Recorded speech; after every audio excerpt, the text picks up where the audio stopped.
اعوذ باللہ من الشیطان الرجیم بسم اللہ الرحمن الرحیم نحمدہ و نصلی علی رسولہ الکریم اما بعد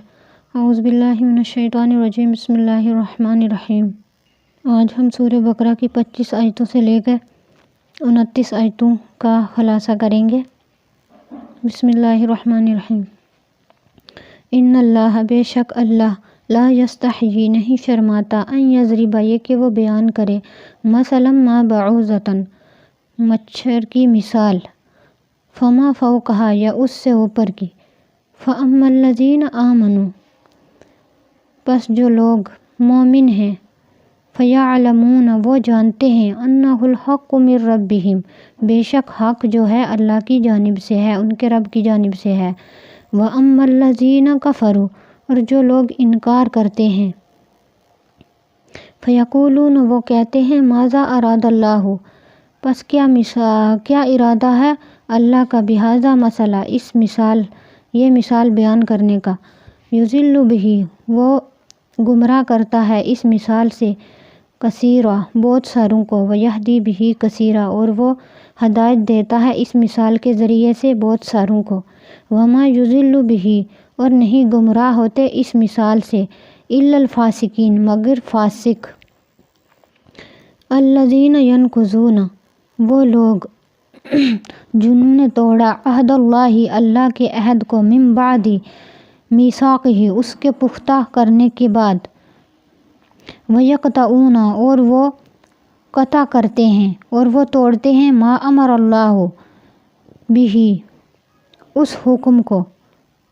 جس کا اللہ نے، ان یوصلا، جس کا اللہ نے جوڑنے کا حکم دیا، ویفسدون فی الارض، اور وہ فساد کرتے ہیں، فی الارض، زمین میں، اولئک ھم الخاسرون، یہی وہ لوگ ہیں جو خسارہ والے ہیں۔ بعض مخالفین نے قرآن کے کلام الہی ہونے پر اعتراض کیا تھا کہ اس میں بہت ساری حقیر چیزوں کا ذکر ہے، جیسے مچھر مکھی وغیرہ، تو وہ کہتے تھے کہ اگر یہ اللہ تعالیٰ کا کلام ہوتا تو اس میں مچھر کا بیان اور مکھی کا نہ ہوتا۔ اس کا جواب دیا اللہ نے کہ اللہ تعالیٰ نہیں شرماتا ہے کہ یہ وہ بیان کرے مچھر کی مثال، یعنی مچھر بالکل چھوٹی سی چھوٹی چیز ہے، مچھر کی مثال یا اس سے بھی حقیر چیز کی جو مثال ہے اللہ تعالیٰ بیان کرے۔ جو ایمان والے لوگ ہیں اللہ وہ جانتے ہیں کہ یہ جو حق ہے، یہ قرآن جو نازل ہوا ہے یہ اللہ کی طرف سے ہے، تو وہ اس کو سچ سمجھتے ہیں، اور جو لوگ انکار کرتے ہیں وہ کہتے ہیں کہ اللہ تعالیٰ کا اس مثال یعنی مچھر کی مثال بیان کرنے سے کیا ارادہ ہے،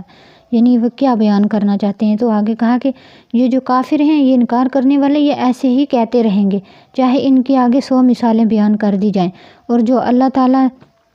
کے بندے جو ایمان والے ہیں اس کو وہ اللہ تعالیٰ کے کلام کو حق جانتے ہیں اور اس کو حق سمجھتے ہیں۔ بہت سارے لوگ یعنی جو کافر ہیں، یضل بہ کثیرا، یعنی بہت ساروں کو گمراہ کرتا ہے، یعنی جو کافر ہیں ان کو دل و دماغ میں کفر کی وجہ سے ان کی سوچ اور سمجھ بالکل ختم ہو چکی ہے، اس وجہ سے وہ اس کا انکار کرتے ہیں اور اس کو، اور آگے کہا الذین ینقضون، وہ لوگ جو جنہوں نے توڑا، عہد اللہ، اللہ کے عہد کو، یعنی اللہ تعالیٰ سے جو وعدہ کیا تھا، من بعد ہی، اس کے پختہ کرنے کے بعد، یعنی جو پکا وعدہ اللہ تعالیٰ سے کیا تھا، یعنی عالم ارواح میں اللہ تعالیٰ نے تمام روحوں کو اکٹھا کر کے پوچھا تھا، اللہ تعالیٰ نے پوچھا تھا کہ الست بربکم، کیا میں تمہارا رب ہوں؟ تو سب نے کہا تھا بلا، جی ہاں، قالوا بلا، جی ہاں، سب نے کہا تھا کہ آپ ہمارے رب ہیں۔ تو اس کے بعد یعنی دنیا میں آنے کے بعد یہ انکار کرنا شروع ہو گئے، اللہ تعالیٰ کا انکار کر دیا انہوں نے۔ وعدہ توڑنے سے مراد یہ ہے جو عالم ارواح میں جو ہماری روحوں نے جو وعدہ کیا تھا اللہ تعالیٰ سے، اور کچھ جو دنیا میں آنے کے بعد جو اللہ تعالیٰ کا انکار کر دیا، یقطعون، وہ توڑتے ہیں، ما امر اللہ، وہ قطع کرتے ہیں اس چیز کو جس کا اللہ تعالیٰ نے ان کو کیا کیا، ملانے کا یعنی حکم دیا، یعنی رشتہ داروں کے ساتھ توڑتے ہیں، آپس میں جتنے بھی ہیں یعنی اپنے رشتہ داروں کے ساتھ، یعنی جو اللہ تعالیٰ کے اور بندے کے درمیان رشتہ، جو ایمان والوں کے درمیان رشتہ، جو سب تمام عام انسانوں کے درمیان میں رشتہ ہے وہ کیا کرتے ہیں کہ یہ توڑتے ہیں، اور اقربا یعنی اپنے رشتہ داروں کے ساتھ یہ رشتہ توڑتے ہیں کیونکہ اللہ تعالیٰ نے جوڑنے کا حکم دیا ہے، اور یہ دنیا میں آ کے کیا کر رہے ہیں، توڑتے ہیں۔ اللہ تعالیٰ نے اس وقت ان کو حکم دیا تھا کہ آپ رشتہ داری کو قطع مت کرنا، یعنی رشتہ داری کو مت توڑنا، تو آج یہ دنیا میں آ کے اللہ کے درمیان کی رشتہ جو ہے وہ بھی توڑتے ہیں، عام انسانوں کے درمیان بھی، اور اپنے رشتہ داروں کے درمیان بھی جو رشتے ہیں وہ توڑتے ہیں، اور یہ فساد پھیلاتے ہیں، یعنی ان باتوں سے زمین میں فساد پھیلتا ہے۔ اولئک هم الخاسرون، یہی لوگ خسارے والے ہیں، یعنی دنیا اور آخرت میں ان لوگوں کو خسارہ ہونے والا ہے۔ دنیا اور آخرت کی کوئی بلائی ان کے ہاتھ نہیں لگے گی، ان کے ہاتھ خالی ہوں گے۔ کیسے انکار کرتے ہو تم باللہ اللہ کا، وکنتم امواتا، حالانکہ تم مردہ تھے، فاحیاکم، پس تم کو زندہ کیا، ثم یمیتکم، پھر تم کو موت دے گا، ثم یحییکم، پھر تم کو زندہ کرے گا، ثم الیہ ترجعون، پھر تم اسی کی طرف لوٹائے جاؤ گے۔ پھر کافروں کو کہا کہ تم کیسے اللہ تعالیٰ کا اب انکار کرتے ہو، حالانکہ تم کچھ بھی نہیں تھے، اللہ تعالیٰ نے تم مردہ تھے، اللہ تعالیٰ نے تم کو ماں کے پیٹ میں زندہ کیا، اس کے بعد پھر تم کو اللہ تعالیٰ موت دے گا، اس کے بعد مرنے کے بعد پھر اللہ تعالیٰ تم کو زندہ کرے گا، اور پھر تم اللہ کی طرف لوٹائے جاؤ گے، تو پھر تم کیسے یہ انکار کرتے ہو؟ هو الذی جعل لکم، هو الذی خلق لکم، هو الذی، وہی ذات جس نے پیدا کیا تمہارے لیے، ما فی الارض جمیعا، جو کچھ زمین میں ہے سب، ثم استوی، پھر قصد کیا، پھر ارادہ کیا آسمان کی طرف، یعنی پھر ارادہ آسمان بنانے کا ارادہ کیا،